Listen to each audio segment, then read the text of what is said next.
What is nihilism?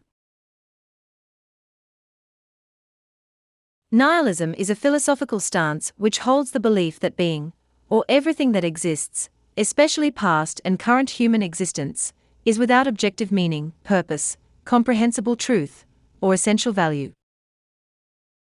It asserts that there is no reasonable proof of the existence of a higher ruler or creator, that a true morality does not exist, and that objective secular ethics are impossible. Hence, life has, in a sense, no truth and no action is objectively preferable to any other. The term nihilism was first popularized by the novelist Ivan Turgenev. Art movements such as Dada and Futurism, and philosophical movements like existentialism, postmodernism, post-structuralism, and deconstructionism have all been identified by commentators as nihilistic at various times in various contexts.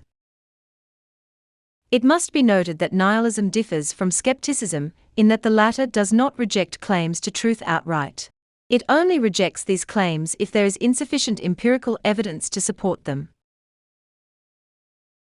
It is important to note that nihilism is most often associated with the German philosopher Friedrich Nietzsche, although he never actually advocated nihilism as a practical mode of living and was typically quite critical of it. He was, however, one of the first philosophers to study nihilism extensively. Nietzsche's criticism of nihilism was mainly on that grounds that it can become a false belief, and lead individuals to discard any hope of meaning in the world and thus to invent some compensatory alternative measure of significance. He also asserts that nihilism is a result of valuing higher, divine, or metaphysical things, such as God, that do not in turn value base, human, or earthly things, and that any form of idealism, after being rejected by the idealist, leads to nihilism. According to Nietzsche, it is only when nihilism is overcome that a culture can have a true foundation upon which to thrive.